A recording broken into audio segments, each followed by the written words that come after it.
গতকালকের আগের দিনও সে তো ঘরে লেফ কম্বলের নিচে ঘুমাইছিল, আজ কবরে আজকের রাত তারে লেফ দিয়ে দিবে কি?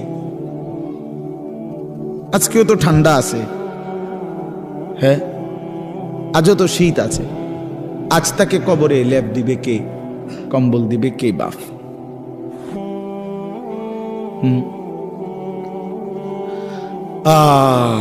এজন্য দোস্ত আমার, বন্ধু আমার,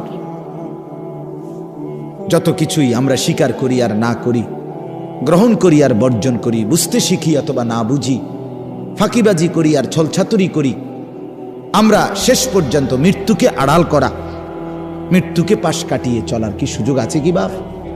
তো এতটা চূড়ান্ত বাস্তবতা, এই নেতা আমার আমনেরে ভাল লাগে না, ঠিক আছে, আমি আমনেরে ছাড়াও হয়তো জিন্দিগি আরেকজনকে দিয়ে চালাই নিতে পারবো।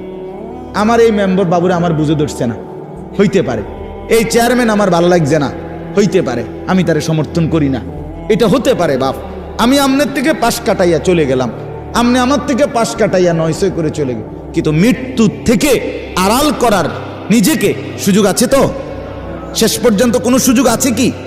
তাহলে যেটা চিরবাস্তবতা, যেটা চিরন্তন সত্য, অমোঘ সত্য, অকাট্য সত্য, চোখে দেখা একবার না দুইবার না শতবার যেই মৃত্যু আমি দেখলাম মানুষের, এত কবর এত লাশ দেখলাম, সেটা ভুলে যাওয়া কেন বন্ধু?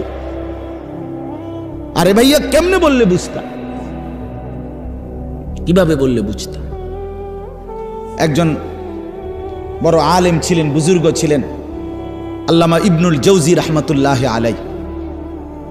ওনার এক কিতাবে আমি পড়ছি, জম্মুল হাওয়া, আরবি কিতাব, ওইখানে ভূমিকাতে আছে, উনি বলছে, হে আল্লাহর বান্দা, তোমাকে বুঝাইতে গিয়ে আমি পাহাড় থেকে নামতে নামতে মাটির নিচে নাইমা,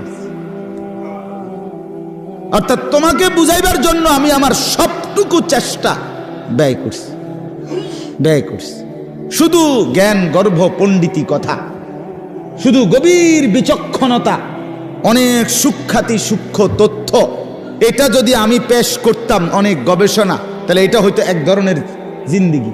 কিন্তু আমি ব্যক্তিগতভাবে এটা চাই না। আমি চাই আমার এই উপস্থিত শ্রোতা, আমি দূরের কাউকে ধাক্কাও দেই না, অনির্দিষ্ট কাউকে খোঁচাও দেই না, আমার এই নজরের শ্রোতা